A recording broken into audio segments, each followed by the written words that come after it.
Hi there, how are you doing? It has been quite a while since I did the Salsa talk, and of course, in these times, everything changed. So I hope you're doing well. I hope you're in good health wherever you are in the world. And today I'm going to share with you my small contribution to help you dancers and dance teachers around the world. Well, maybe to get some insights or maybe to get a different kind of view on the topic. Maybe you totally agree with me, maybe not. But I have decided to make a small video series of 3 videos that are coming out in the coming days. And this is the first one.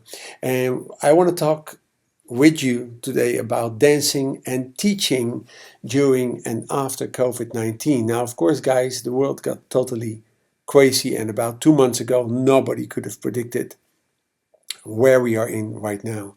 And of course, it's very different for many dancers. I know that a lot of dancers are in a kind of fever, and they go like, oh, I'm going totally nuts. Okay, that's about 5 to 10% of all the fanatic dancers that are like kind of losing it. They're like, okay, what am I supposed to do in these times?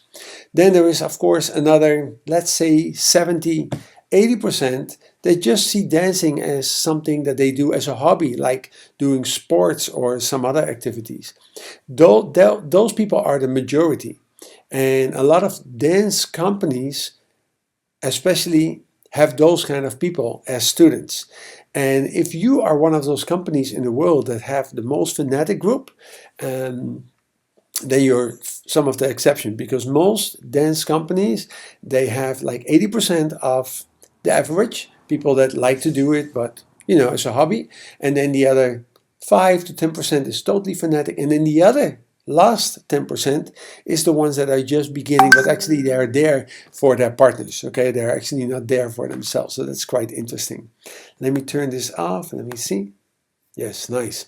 So guys, let's take a look. Well, of course, this is what is going on. Okay, people are dancing in their homes, but what we many times forget is that a lot of people are totally by themselves. Actually, the majority of dancers that is dancing with our dance company, with Salsa Ventura, comes by themselves or with a friend. So let's say 2 female friends, they decide to join a class, and then there at the class they find a dance partner.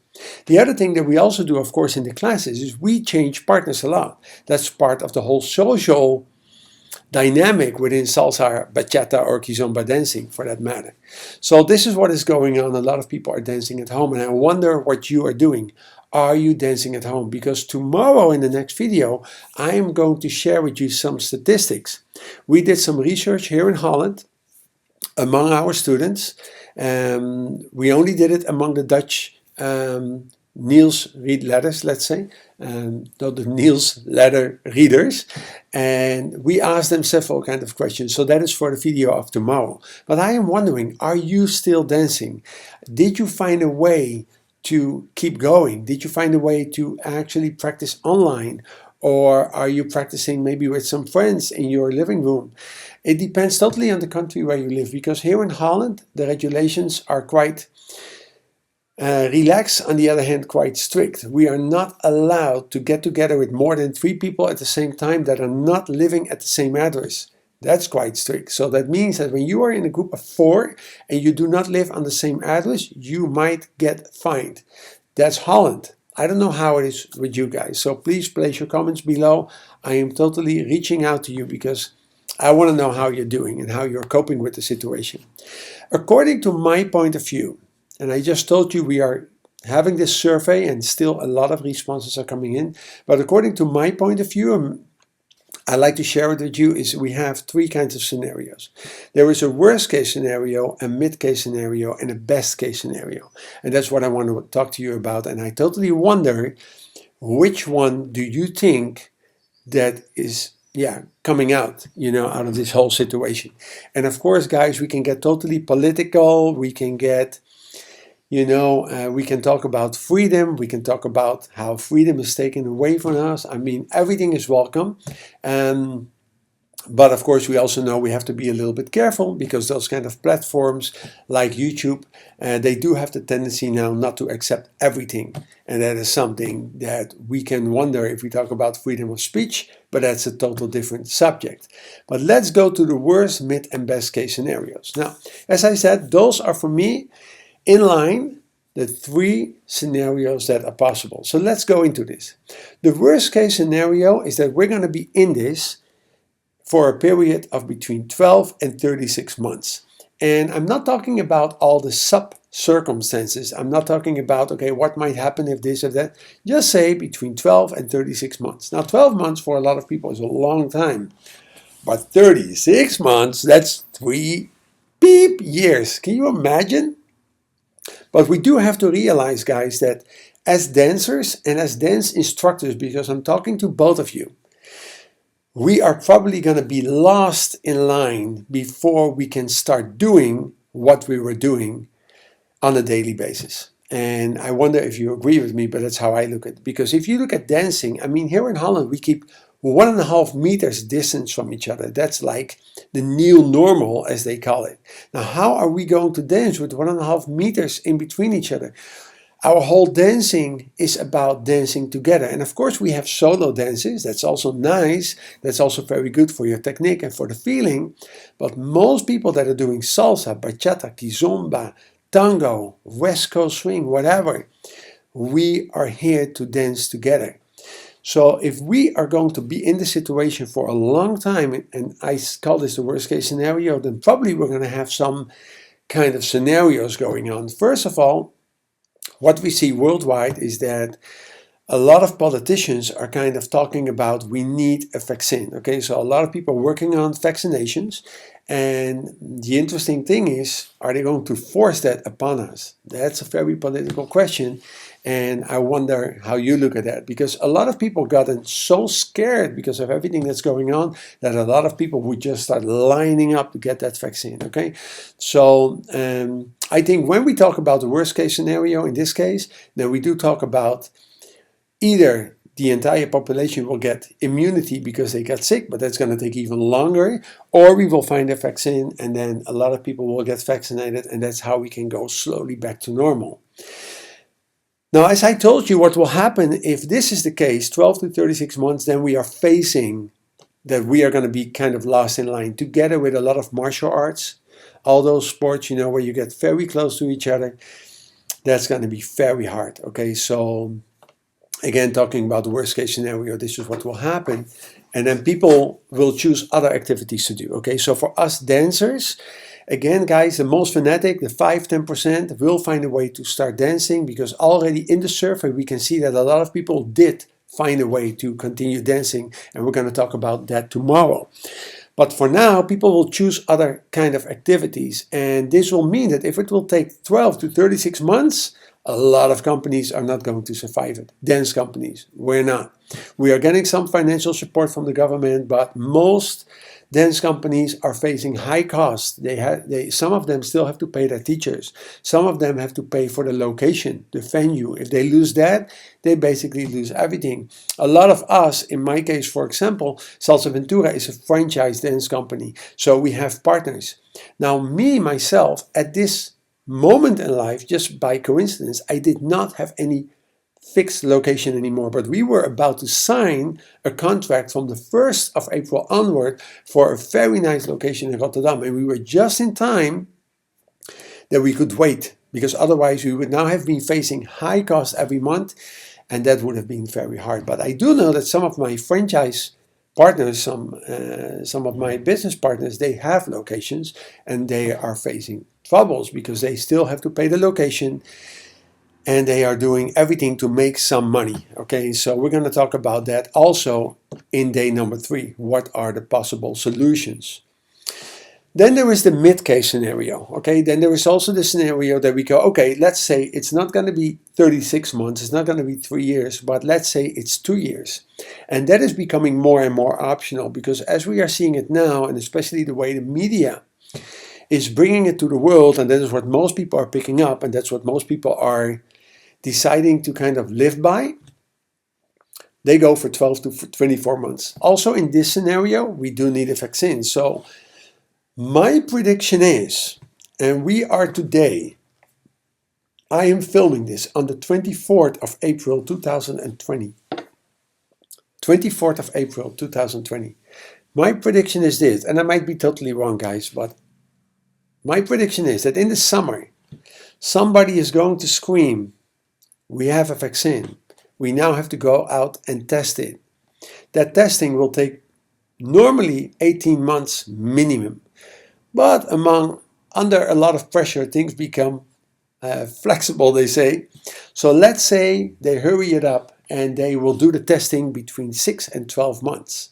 If that happens, and if I get it right within this scenario, that in this summer, July or August, somebody will scream that they have a vaccine and they will start testing it, then by next year's summer or earliest January 2021, we will start with the vaccination programs, and that will mean that then we're going to be in for at least another year. So that's the mid-case scenario. What then will happen is this. Dancing will still be picked up, according to my opinion, within this period.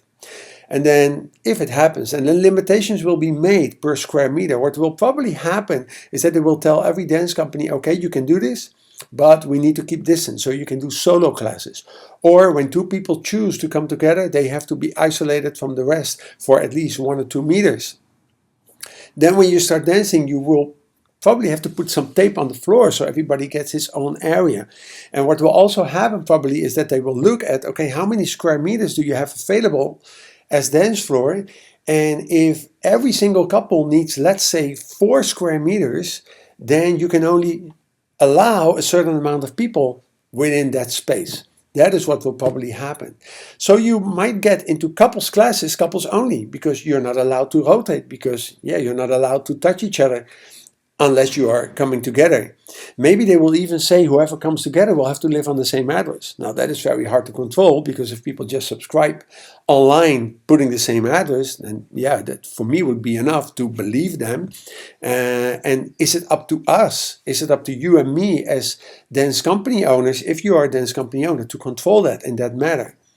Then no changing of partners would be allowed, and other regulations might be put in place, like, guys, you have to clean your hands every certain amount of time. Maybe as a teacher you would have to work with the remote control if you were not doing it yet, etc., etc. Okay, so that's for me is the mid-case scenario.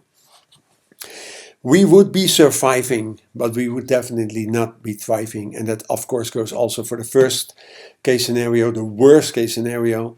We're going to be in this, we are, well, let me not say the word, but we are F-peep, okay? I mean, in a way, because, I have been an entrepreneur for 25 years, and I must say, I can be saying without any modesty that I'm quite good in finding solutions. But what is going on right now, this is going to be tough, guys. Then we have the best case scenario. Let's say for one sort of miracle, we find out that an existing medicine or an existing thing that you don't have to test might work. So let's say they find out that under a certain kind of sunlight or under certain kind of circumstances, you can kill the virus without spreading it anymore. And then in that case, the best case scenario, within 6 to 12 months, we find a solution. And if we all do it, then this will work. This is like believing in a miracle. I do believe in miracles. I do think that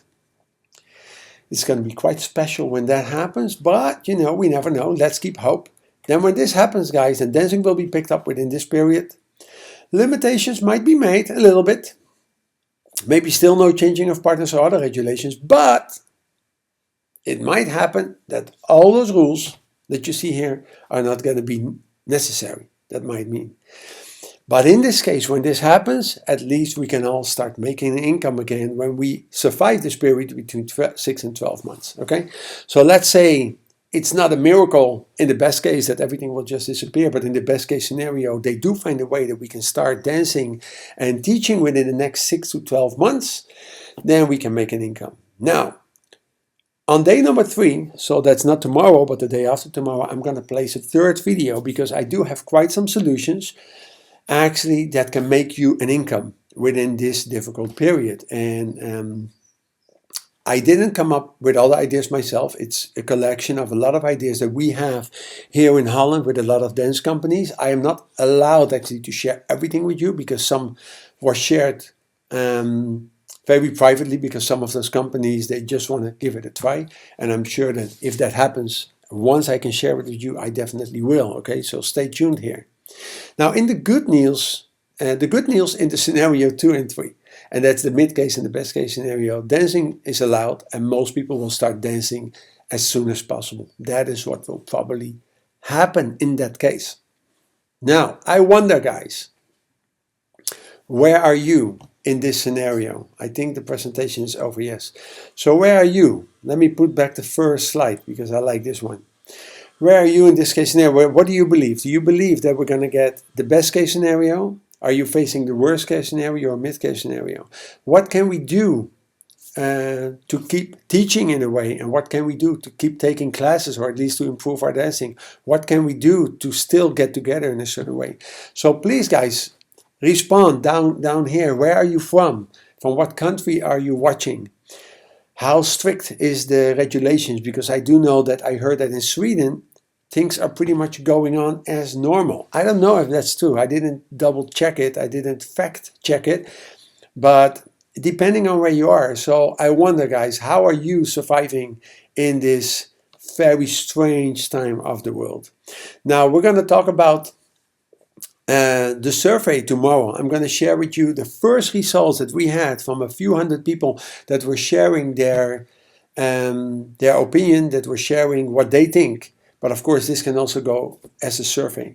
So guys, please respond below. Let me know where you're from. What do you believe? The worst case. What are you preparing for? Let me say that. What are you preparing for? For the worst case, the mid case, or the best case scenario? And just share whatever you want to share. Okay, so dancers out there, dancers in the world, I know we all have a hard time. I also miss it. You know, I miss the parties. I miss the getting together. And what especially is tough, and these are the last words for today, what especially is tough is this. Whenever a person leaves the earth, when people pass away, when people die, there are always two ways. People can die instantly, totally unexpected, because they just get a stroke or a heart attack or a terrible accident. Then it's very hard and you didn't have time to say goodbye. On the other hand, some people get sick and then you have the time to say goodbye, but you are witness of the process, and some of us can deal with that in a very strong way. But for some of us, sometimes people are suffering so much that you might think like, it would have been better just to that it ends there. What happened here in COVID-19 is our passion kind of died instantly. And some way or the other, we are finding ways, but the way it was is not here anymore. And it felt like we were not able to build it down. We were not able to close our shops in a way like, it happened so suddenly, and I think that is what most of us are having a hard time with. We were not prepared. It just happened, and it is still totally unrealistic to wake up and realize that we are in this, and we are in this together. So dancers out there, I'm here with you. I'm feeling with you. I hope you're doing well. I hope you find a way to keep dancing. Listening to music helps a lot. Moving to music. If you want to tune in, guys, Salsa Ventura, find us on Facebook. We are there. I'm gonna place a link below so you can find us. Every week we're doing some live classes just to interact. It's nothing fancy, it's nothing of thousands of euros of cameras filming it. We're just doing it with the laptop, just to share our passion with you and to keep us here. So guys, I'm with you, and I wish you all the best and see you back tomorrow. Thank you.